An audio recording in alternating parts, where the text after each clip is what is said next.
I am back. Now we're making Chop Pocket Philly cheesesteak edition. So before you saw me make chicken parm chop pockets, now I'm going to make some Philly cheesesteak ones.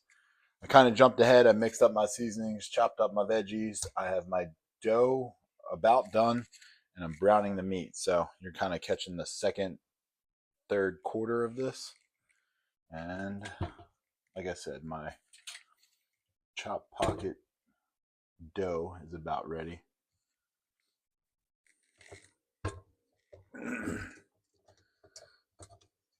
So the chicken parm ones were phenomenal. And now the Philly cheesesteak ones. The original recipe was like I'm going to mix it. I could probably need this. The original recipe that I stole was like a burrito type of blend. And really, this Philly cheesesteak, the seasoning and the cheese is a little different, but the seasoning is different. Everything else I've left the same. All right, so that should be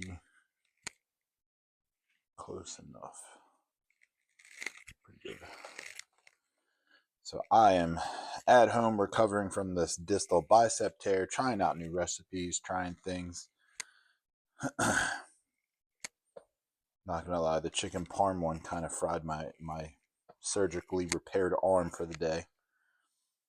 So we're gonna try and lean to my left a little bit more.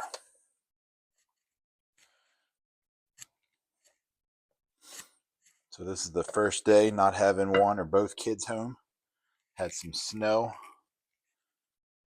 or else I probably would have tried making this yesterday, but now I get to eat it fresh, so happy with that choice. I didn't change anything on this dough. I've used the same recipe all three times. This time it might be, I tried to like lean in and make it a little less dry by putting more Greek yogurt into it. But then I realized that I spilled half the Greek yogurt in the sink without noticing it, so I had to add that back. So it might be about the same as it was. But yeah, this dough is 320 grams of flour and 328 grams of non-fat Greek yogurt, and then 2 tablespoons of baking powder.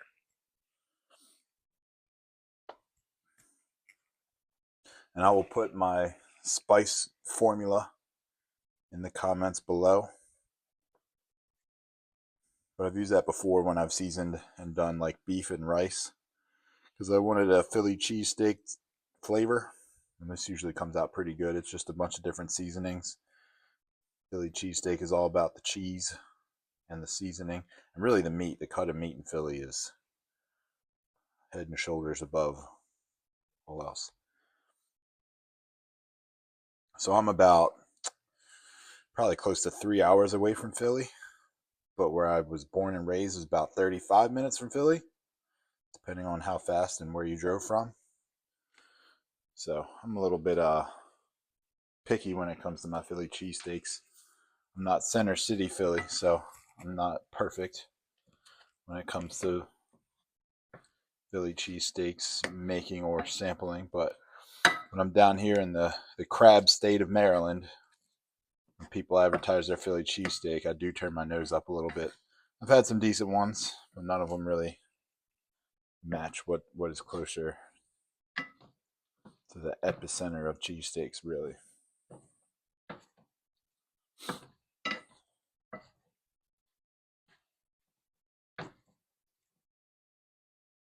So I make all these recipes to allow me to stay in my macros, try and keep the fats down, which I usually don't use a whole lot of beef because the fat that I'm allotting myself is pretty dang low.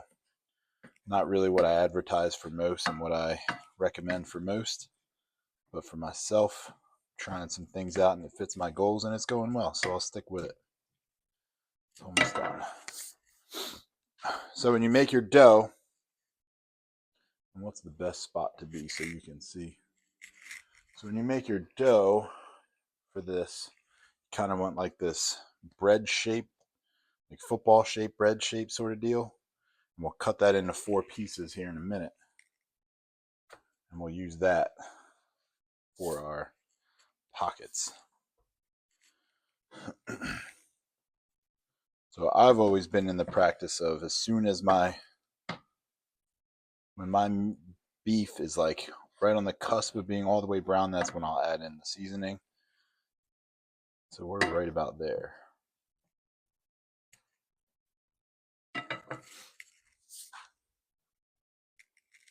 So this is a combination of like 7 or 8 different seasonings all portioned out.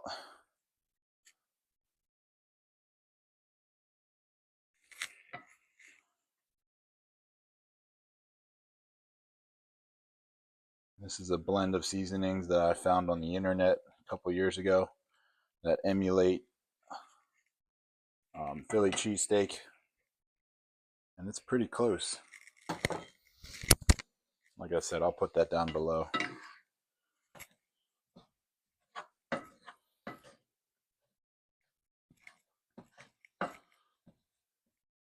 There was an interesting argument that happened at my school that this thing about Philly cheesesteaks reminds me of.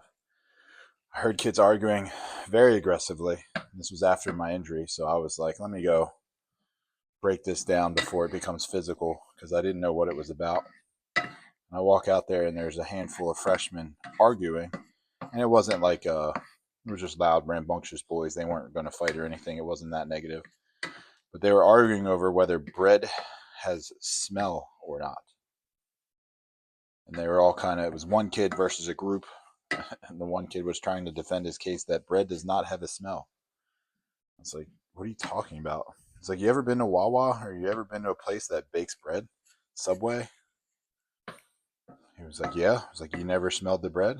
It's like, no, bread doesn't have a smell. It's like, well, you don't eat very good bread then, bro.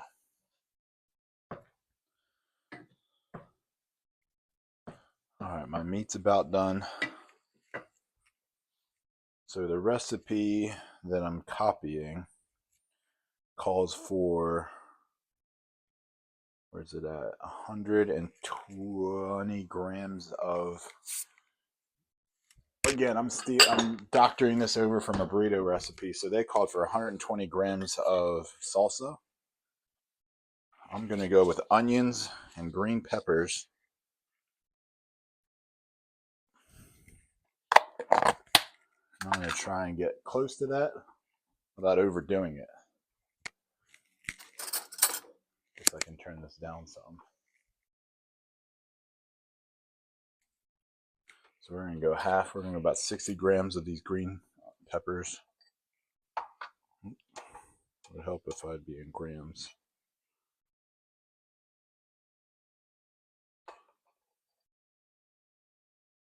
It's gonna be 60. That works. We'll start there. And I bought some pre-cut peppers and pre-cut onions, thinking I was going to save myself time and energy.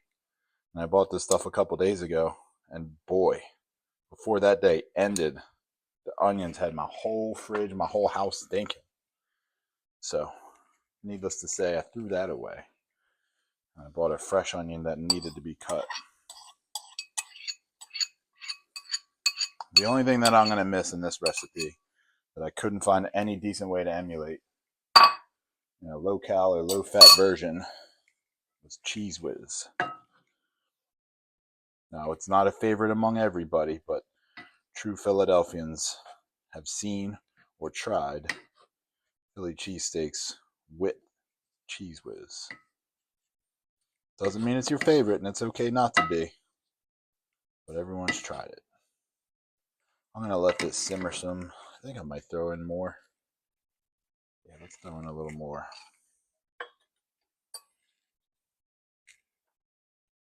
I'll do about 30 grams more, and I'll fix my recipe one before I post it.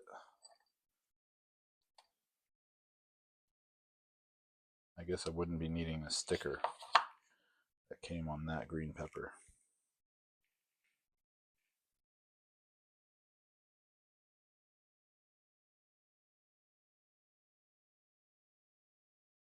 There it is. Need that. Ow, ow, ow.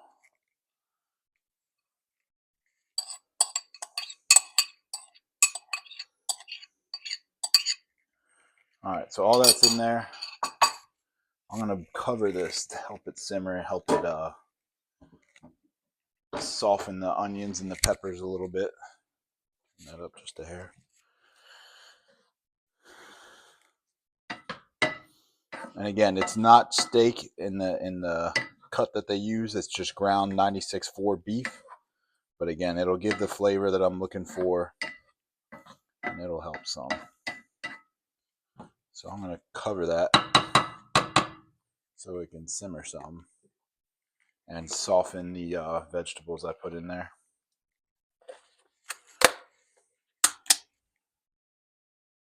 Let me put this away.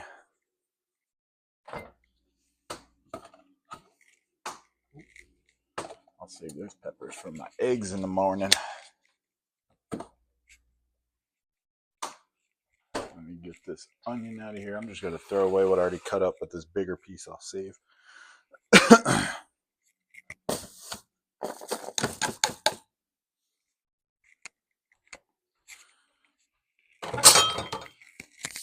All right.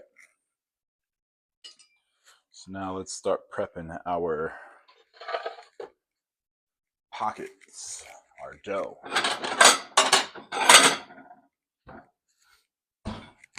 So this little loaf that we end up with, I'm going to cut it into as close as I can get, 4 equal parts.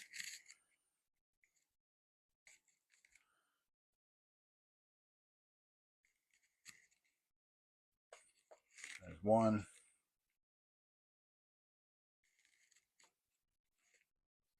There's 2. And there's 3. Here's my 4th. Now would be a great time to say, hey, after the last time I realized I needed something and I went and bought myself a roller to roll this out, roll this dough out. Guess what? I didn't. So I'm going to stick with the cleanest version, something hard, cylindrical, that the paint isn't peeling off too much of. Don't seem to have a favorite here. Guess I'll go with this one. So I'm going to use something cylindrical to help me roll this dough out. First, let me get started by hand. So again, we just want to try and roll this as thin as we can, as big as we can, so that when we start to stuff the meat in there, we can fold it over on itself and pinch it closed. It's a little stickier than usual, so I wonder if adding a little more Greek yogurt was not a great idea.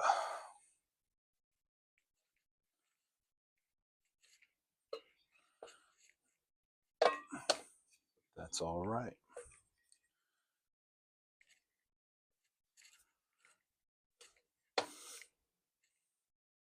So the last 2 times I made it, I realized that it came out to be about 28 ounces of meat and salsa or whatever the filling was. Oh, I gotta add the cheese. Yeah, I'll do that after I flatten this first one. So I wonder if we'll be close to that again.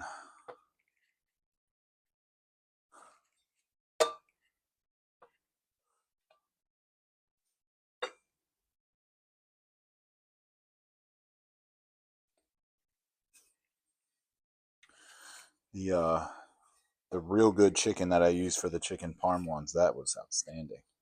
I need to get more of that. Super low in fat, tasty, breaded still, so it wasn't like some grilled knockoff that didn't taste great.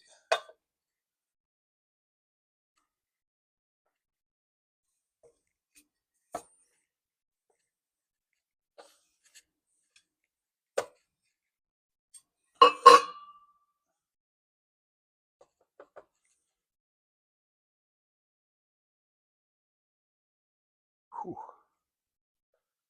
I can feel like it's a little bit softer. That might be good, that might be bad. We will know when we start to fill it.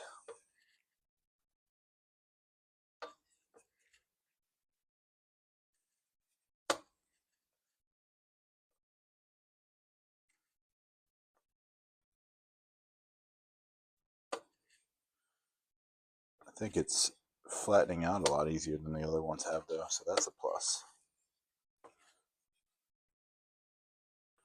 think that one's ready. All right, so let me get my cheese ready. I'm gonna need a better spatula than this one. Mix it. Better spoon. Go with that one. All right, so we got some mozzarella fat-free cheese. Lots of it.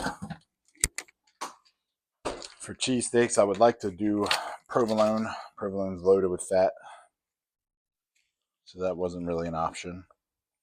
So I have said, 224 grams. That's a lot of freaking cheese. So we'll start with half that. Let's see how it looks.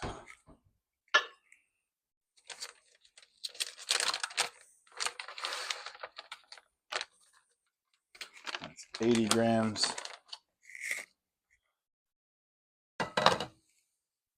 Oh, it smells phenomenal.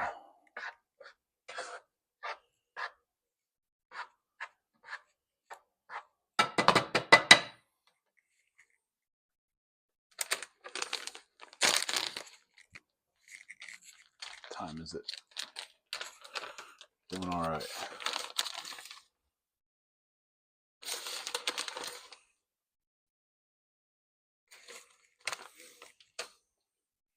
This is half the amount of cheese that was in my burrito one.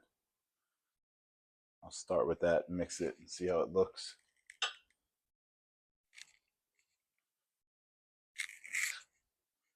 Turn this up just a little bit.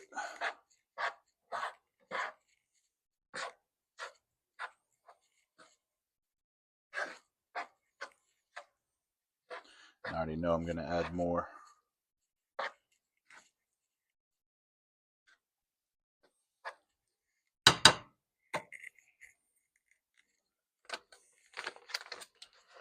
We'll go 56.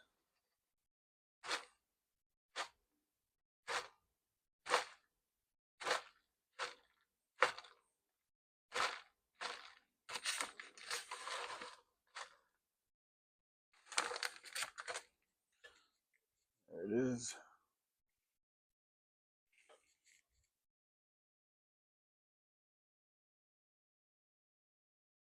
Screw it, let's do the whole thing.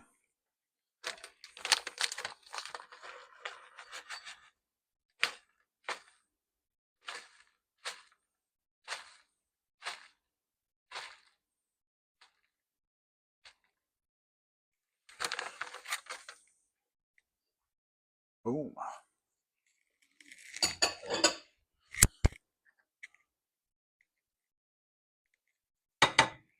All right, I'll let that cheese melt a little bit. I'll get a little more ready over here.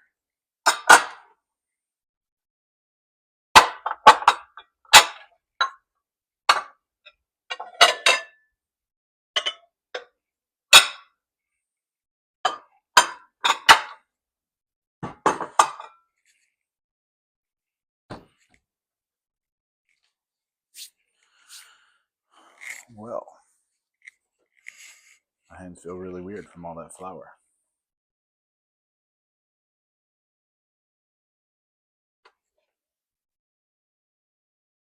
Make sure I didn't miss anything. Flour, yogurt, did that. We're good to go. I do need to figure out what I'm gonna fry these things in. That is not ready. Did I run the dishwasher? I did. Dishwasher's clean. Heck yeah.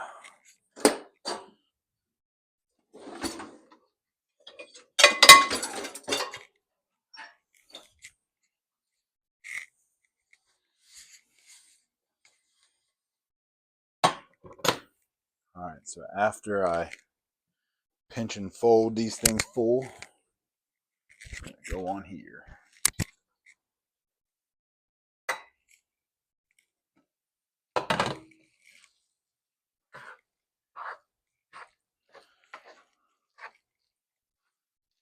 Alright, so this is about 16 ounces of beef. What did I say? 180 grams of peppers and onions. 224 grams of cheese. And 100% of delicious. Now I'm going to put it in this bowl here on top of the scale so I can divide it up into 4 even portions. It's still pretty warm, so it'll still continue to melt the cheese and kind of keep everything cooking and warming underneath.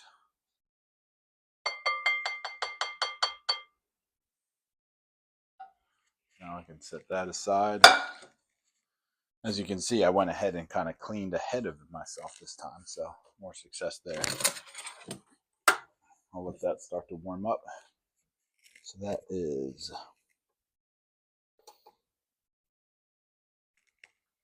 742 grams. What's that? Divided by 4. 185 grams a piece. Now let me grab a spoon and start to stuff this thing. When I say 185 grams.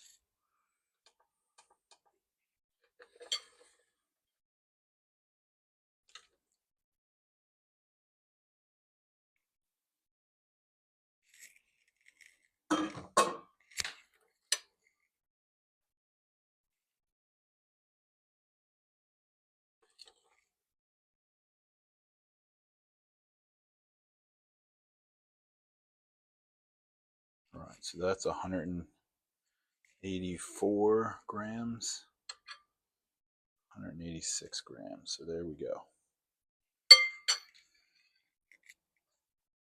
So now I'm going to start to fold this bad boy in. And I made it much bigger and flatter this time. It seems like there's a little less filling than my other recipes, so this will come out better, I think.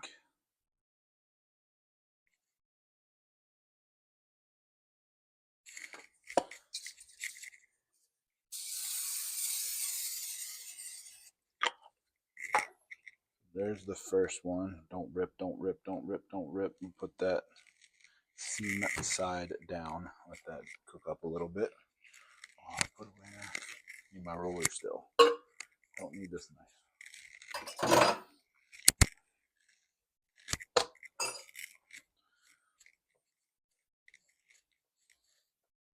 guess I can turn this on. Simmer. It's getting warm in here. So I will eat one of these for lunch as soon as it's done. The other 3 I will wrap in tin foil, put them in the fridge for the next day or 2. When I do that, when I take them out, I'll put them in, at least the chicken parm one, here's what I did. I put them in the oven right away, and I set it for preheat to 400. And as soon as it was done preheating, I let it go for like 10 minutes. Then I take it out and eat it right out of the tin foil. Even reheated, they were good. I have not eaten one cold. Haven't needed to, but almost did and wasn't too disappointed, because I'm sure it would be good.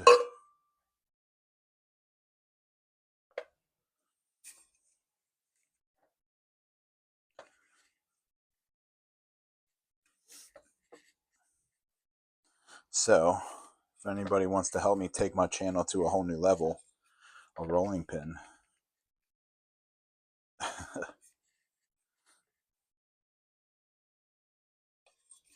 would allow me to not dirty up my kids' metal thermos cups. Whoa. I do like this consistency a little more, so I might have to make sure I'm adding more Greek yogurt to the fold. Hopefully it doesn't make it taste too Greek.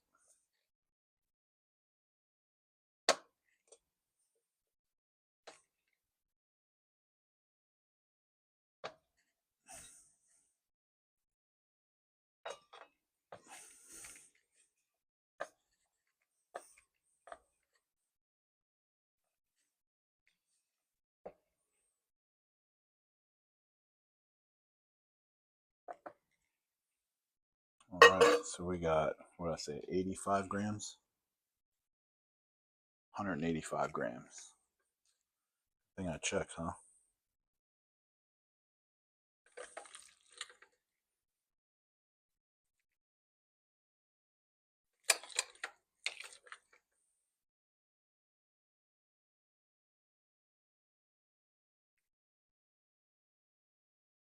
Still very hot.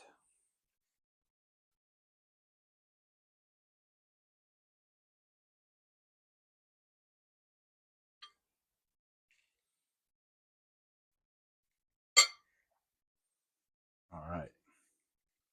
Here goes the second one.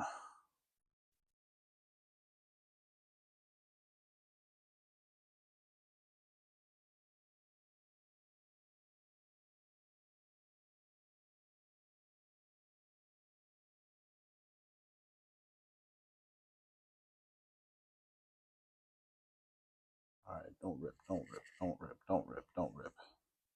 Heck yeah. Boom. Try and make them fit a little better.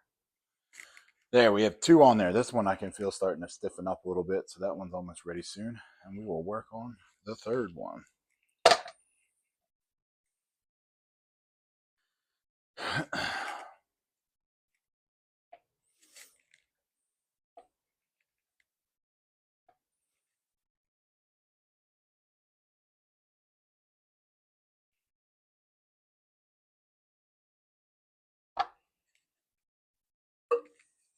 Right, roll away.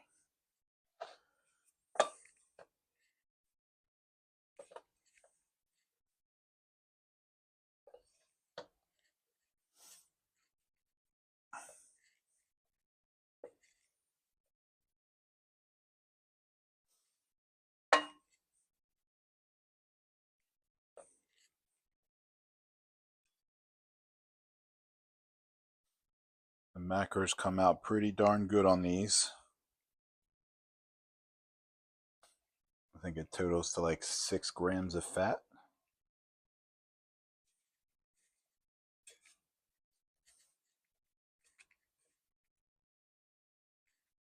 I'll share that at the end.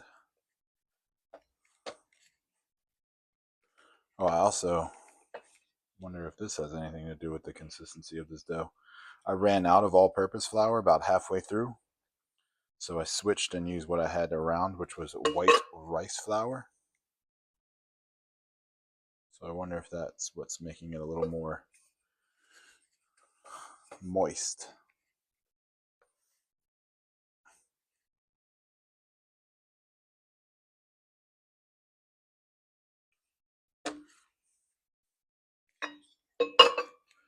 $185 grams, and I don't have room for this, so I'm going to see if that one's ready to flip. First one.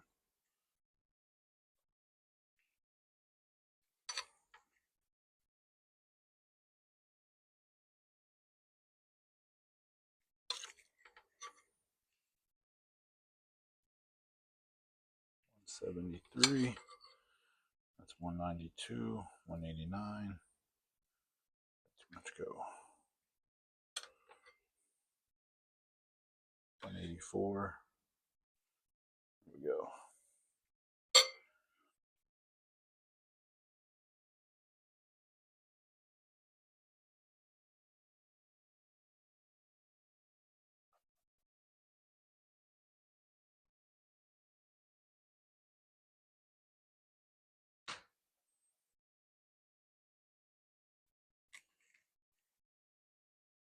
Okay.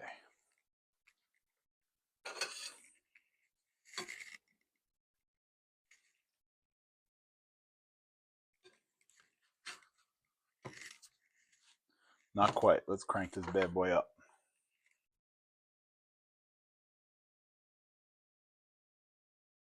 Flip it back over. Yeah. So now I'm going to put this on that plate. Switch so I can get this one done.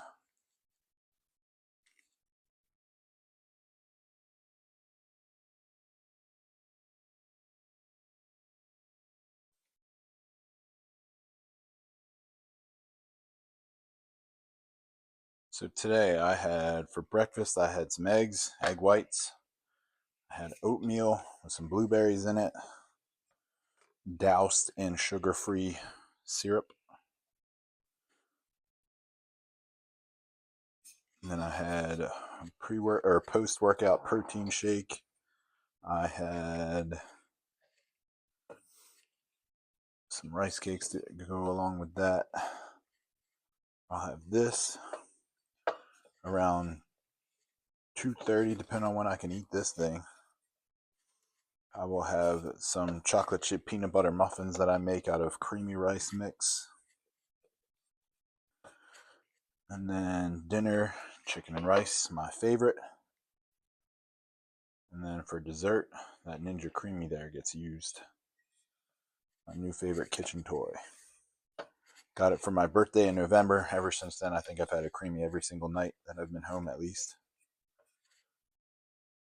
Make some wonderful high protein ice cream. I feel like I'm starting to get the hang of it, that it's coming out to be actually like ice cream and not just like a frozen shake.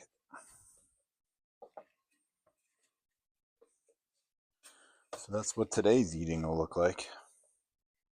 A little bit of variety with these Chop Pockets mixed in, since I'm home on this injury, nursing this bicep tear. I get to make time to try new recipes and things. I'm going to cook 4 of these. On Sunday, I'm going to try something interesting. Sunday, I'm going to make a pre-workout meal out of breakfast cereal. Breakfast cereal,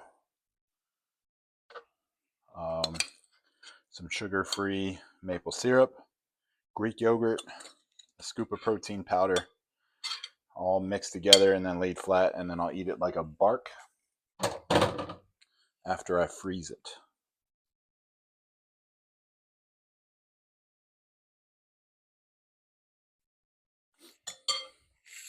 Done with that. The scale can go away.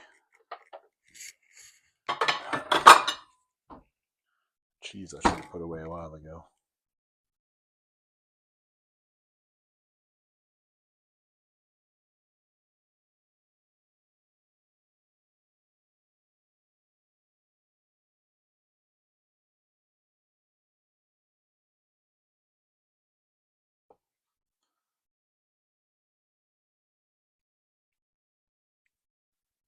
That's ready.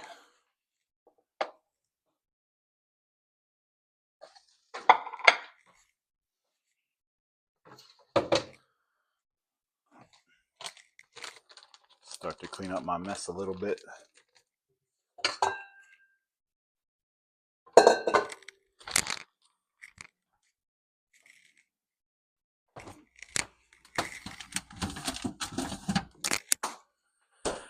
Whew.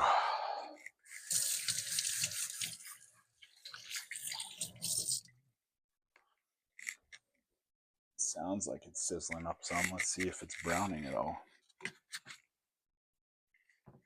Still no. Crank that bad boy up again.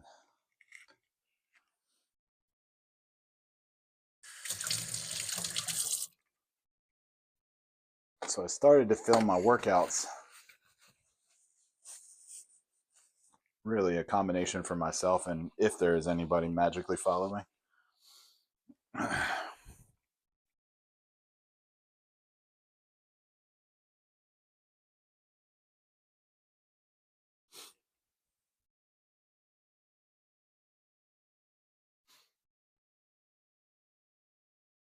What else is going on?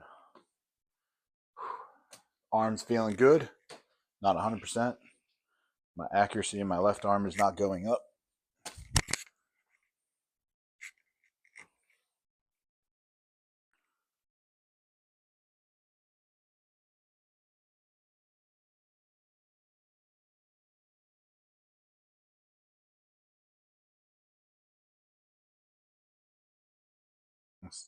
Today is Wednesday as I record this. Tomorrow is Notre Dame Penn State playoff game. Might be like the first college football game that I'm like excited to sit down and watch the whole thing of. Not that I'm a fan of either one more than the other. I mean, I've always kind of respected both teams growing up. But the playoffs have, like, the first weekend was kind of sad. The predictable outcomes became the outcomes. And then the second weekend, it was like, all right, this is actually like playoff football. I can actually watch this. They're not browning like I want them to. Turn them up even more. So I feel like we're at a point now with the playoffs that it's actually going to get some drama. So I'm pumped to watch some of that. You know what? I'll get my tinfoil ready as I wait. Where's that? Aluminum foil. So like I said, one I'm just going to eat straight up. The other ones I'm going to refrigerate for later. So I have a bunch of recipes that I kind of keep in the pocket ready to go. I have a bunch of overnight oat recipes that I really like that are kind of a treat, and they're easy to grab and go. So like if I'm doing any traveling, or if we have plans, or if I got to get up and grab something as I go out the door and I haven't made time to make breakfast, then that's something that I'll try and prepare the night before. Bunch of creamy recipes that I like. I have saved up these chop pockets, what I'm calling them. What else? I have a couple pizza recipes where the dough is kind of like this dough. It's what's the flour I use in that? I think I use wheat flour. I'm sorry, oat flour and Greek yogurt and some egg whites. And then I have this one like single slice stuffed crust recipe, pizza recipe that I use that I like. Uses some like the string cheese, but the really light fat string cheese in the crust. That's good. Turkey pepperoni. What else? Obviously, chicken and rice being the staple. That's my one I consistently lean on. So, like 5 days a week, it's chicken and rice twice a day, plus some shakes and some eggs and things like that. I have this pumpkin loaf recipe that I really like. I used to use it a lot, and I haven't used it so much anymore. And then this pre-workout cereal crunch, along with a bunch of creamy recipes. Then I have a whole run of videos that I stole off of TikTok to try, recipes wise. I have a cookbook right here that I've been trying to go through, but I keep finding ones on. There they go. Now we're browning. I have a cookbook here that I've been trying to get more consistent about using and cooking from. And then, like now, I just like to take some and experiment and see how they come out. Hopefully, these come out solid and it's not a waste of time and resources. Resources, like they're hard to come by. I think my favorite creamy that I made was kind of a whim. I took half a banana and I chopped it up. I like quartered it up really small, and I froze those pieces of banana. And then I had some instant banana pudding mix with vanilla protein and some almond milk and Fairlife non-fat milk. And I mixed all that, and I add in the bananas as a mix in after the fact. It came out really good. The hard part with the creamies is not to go crazy with the mix-ins. Because, man, you can do some phenomenal recipes, but you have to be careful because the mix-ins are what get you. But I'm excited. I bought a bunch of those instant pudding mixes to start my creamy adventure, and then a bunch of the other recipes that I found online call for xanthan gum instead. There's a couple really good ones on there, and xanthan gum obviously is a better caloric choice, not by much. The instant puddings are not bad, but the xanthan gum's better. And some people online claim that the xanthan gum has a better consistency for ice cream anyway.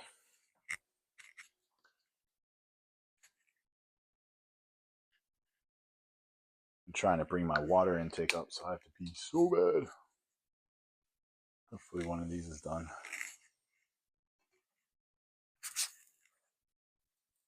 Oh yeah.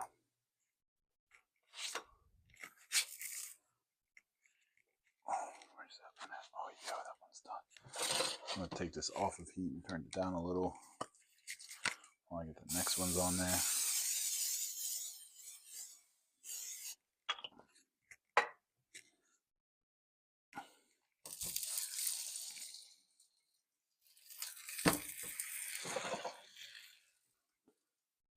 All right, so these two are done. I'm gonna cut one open and start to eat it. I'm gonna cut one open and let it cool first. So here's how it came out. It's kind of this handheld pocket O meat Pocket O Philly cheesesteak.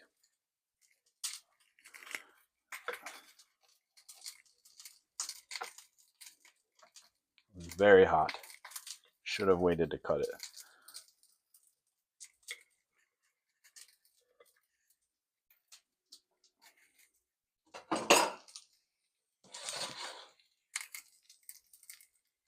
So there's how it came out. Oh yeah, that looks so good.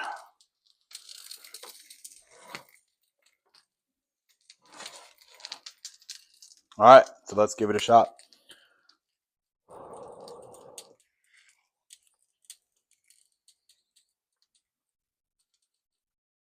Nice little shot of me drooling into it. I wish I would have let the peppers go a little bit longer. But man. Another staple. That one stays in. Might have amped up the spices a little bit more, but killer. I'm going to go eat this thing. So I'll take the other three after they're done cooking, wrap them in tin foil, put them in the fridge. And I'll eat them throughout the week. Have a strong day.